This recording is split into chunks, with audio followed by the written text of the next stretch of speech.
Cyber ફ્રોડના ખૂબ મોટા international રેકેટનો પર્દાફાશ થયો છે. આ કૌભાંડમાં પોલીસ દ્વારા 2 બેંક કર્મચારી અબુ બકર શેખ અને પાર્થ ઉપાધ્યાય સહિત ભાવનગરના 10 આરોપીની ધરપકડ કરવામાં આવી છે. આ સમગ્ર સાયબર ફ્રોડ વિશે સીઆઈડી ક્રાઇમના સાયબર સેલ દ્વારા ઘટસ્ફોટ કરવામાં આવ્યો છે. આ રેકેટનો રેલો ગુજરાતના ભાવનગરથી માંડીને દેશના 26 રાજ્યો તેમજ 6 કેન્દ્રશાસિત પ્રદેશો સુધી ફેલાયેલો છે. આવો જાણીએ શું છે સમાચાર. નમસ્કાર, જમાવટ સાથે હું છું પાર્થ.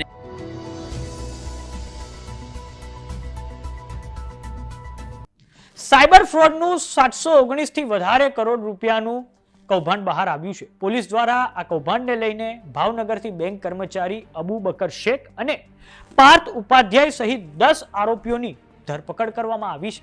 ભાવનગરની ઇન્ડસઇન્ડ બેંકના 2 કર્મચારીએ છેલ્લા 6 મહિનામાં તેમની જ બ્રાન્ચમાં ખોલાવેલા 110 ખાતામાંથી 109માં 100 કરોડના ટ્રાન્ઝેક્શન થયા હતા.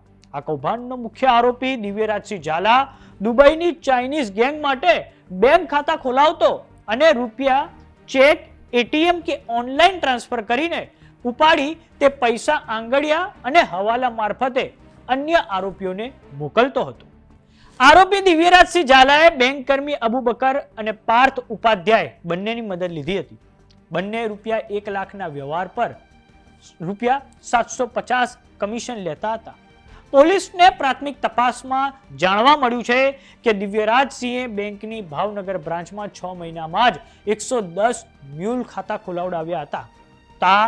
સમગ્ર સાયબર ફ્રોડને લઈને સીઆઈડી સાયબર સેલના એસપી રાજદીપસિંહ ઝાલાની પ્રતિક્રિયા સામે આવી છે. આવો સાંભળીએ તેમણે શું કહ્યું છે. સેન્ટર ઓફ એક્સિલન્સ ગુજરાત રાજ્ય દ્વારા જે સાયબર ક્રિમિનલો વિરુદ્ધમાં એક મોટી મુહિમ ચાલી રહી છે, એ મુહિમના અનુસંધાને એફઆઈયુ દ્વારા આપવામાં આવેલ ડેટા અને એની સાથે I4C અને 1930 ડેટાબેઝનો ડિટેલમાં અભ્યાસ કરી અને ભાવનગરથી એક ગેંગ પકડવામાં આવી છે. આ ગેંગના 10 સભ્યોને પકડવામાં આવ્યા છે. આ ગેંગ દ્વારા 719 કરોડથી વધુ રકમના સાયબર ક્રાઇમમાં સક્રિય ભૂમિકા ભજવેલ હતી, જેમાં 33 જેટલા રાજ્ય અને કેન્દ્ર શાસિત પ્રદેશના નાગરિકો વિક્ટિમ બનેલા હતા અને 1594 જેટલા ગુનાઓમાં આ ગેંગની ક્યાંક ને ક્યાંક સંડોવણી સાબિત થયેલ છે, જેમાં મુખ્યત્વે મહારાષ્ટ્રના 300, તમિલનાડુ 203, કર્ણાટક 194 અને ગુજરાતના 97નો સમાવેશ થાય છે. આ આખા નેટવર્કની ખાસ બાબત એ છે કે ભાવનગરમાં 110 મ્યુલ અકાઉન્ટ ઉપર અમે લોકો કામ કરતા હતા. એ પૈકીના 109 જેટલા મ્યુલ અકાઉન્ટ એક જ બ્રાન્ચ, ઇન્ડસઇન્ડની ભાવનગરની એક જ બ્રાન્ચમાંથી ખોલવામાં આવેલ હતા, જે ખૂબ સિગ્નિફિકન્ટ બાબત હતી. અને મોટા ભાગના પૈસા જે કેશમાં વિડ્રો કરવામાં આવતા હતા એ ભાવનગરની આ જ બેંકના આ જ બ્રાન્ચમાંથી લેવામાં આવતા હતા, જે ખૂબ શંકા પ્રેરે તેવી બાબત હતી. જેના આધારે આ વિષય ઉપર કામગીરી કરતા આટલા ગુનાઓની ડિટેક્શન થયેલ છે અને 10 આરોપીઓ અટક થયેલ છે. આ લોકો મુખ્યત્વે જે સાયબર ક્રાઇમ થાય છે એવા investment fraud, UPI related fraud, loan fraud, task fraud, digital arrest fraud, deposit fraud, part time job fraud અને વિશિંગ કોલ ફ્રોડ, આના નાણાંઓની લેવડ દેવડનું કામગીરી કરતા હતા. સાયબર ક્રાઇમમાં સામાન્ય રીતે અથવા તો મુખ્યત્વે આરોપીઓ જે છે એ વિદેશી હોય છે અથવા વિદેશમાં ક્યાંય બેસીને સાયબર ક્રાઇમ કરે છે, પરંતુ એને પૈસા મેળવવા માટે થઈ આપણા રાજ્યમાં કે અન્ય રાજ્યમાં મ્યુલ અકાઉન્ટ્સની જરૂર પડે છે. તો આખી ચેઇન એ રીતે ચાલે છે કે મ્યુલ અકાઉન્ટ ખાતા ધારકો પોતાના ખાતા એમના હેન્ડલરને આપે છે, હેન્ડલર એમની સાથે ખાતું ખોલાવવા જાય છે, ત્યારબાદ કેશ વિડ્રો કરવાના હોય ત્યારે પણ હેન્ડલર સાથે જાય છે. એ પૈસા કેશમાં વિડ્રો કરી એની આગળના હેન્ડલરને આપે છે. આગળનો હેન્ડલર પોતાના દુબઈ બેઠેલા બોસને પૂછે છે કે આ પૈસા ક્યાં મોકલવાના છે, ક્યાં USDT વોલેટમાં મોકલવાના છે. દુબઈ બેઠેલો વ્યક્તિ ચાઇનીઝ કે બીજી કોઈ પણ ગેંગને પૂછી અને ક્રિપ્ટો વોલેટ આપે છે. ત્યારબાદ અહીંયા USDTનું કામ કરનાર વ્યક્તિ પોતાનું કમિશન લઈ આ પૈસા વોલેટમાં ટ્રાન્સફર કરે છે. આમ 4 થી 8% કમિશન મેળવવાની લાલચમાં 4 થી 5 સ્તરમાં આ ક્રાઇમ અહીંથી આચરવામાં આવે છે અને જે પૈસા મોટાભાગે વિદેશીઓના હાથમાં જતા હોય છે. તો આ ગુનામાં અલ્પેશ મકવાણા ભાવનગરનો વતની છે, એ હેન્ડલર તરીકે કામ કરતો હતો અને ખાતા પણ પૂરા પાડતો. મહેન્દ્ર મકવાણા સેમ ભૂમિકા છે, ભાવનગરનો છે.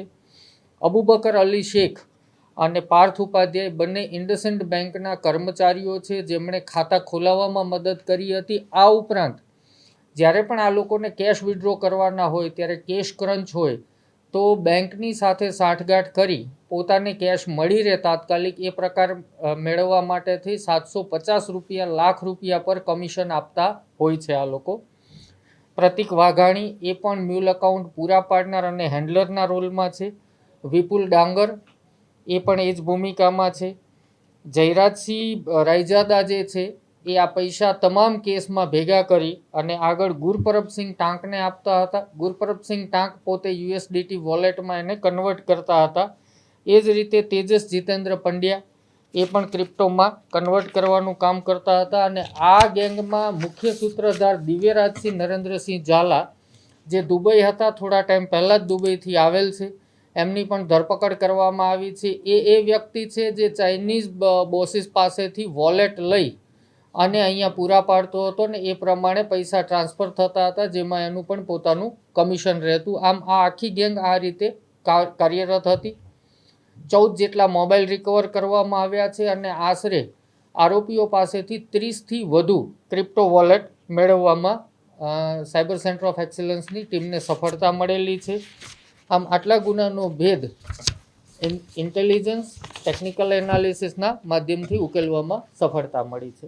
આ સાયબર ફ્રોડ સાથે સંકળાયેલા આરોપીઓના નામની વાત કરીએ તો તેમાં અલ્પેશ મકવાણા, મહેન્દ્ર મકવાણા, અબુબકર શેખ, પાર્થ ઉપાધ્યાય, પ્રતિક વાઘાણી, વિપુલ ડાંગર, જયરાજસિંહ રાયજાદા, ગુરુપુરબસિંહ ટાંક, દિવ્યરાજસિંહ ઝાલા અને તેજસ પંડ્યાના નામનો સમાવેશ થાય છે. તો આ 719 કરોડના સાયબર ફ્રોડને લઈને આપનું શું માનવું છે અમને કોમેન્ટ બોક્સમાં લખીને જરૂર જણાવો. જો તમે અમને યુટ્યુબ પર જોઈ રહ્યા તો સબસ્ક્રાઇબ કરો. જો તમે અમને ઇન્સ્ટાગ્રામ અને ફેસબુક પર જોઈ રહ્યા તો ફોલો કરો. સાથે જ અમારી વોટ્સએપ ચેનલ આવી ગઈ છે, જોઈન કરવાનું ના ભૂલતા. નમસ્કાર.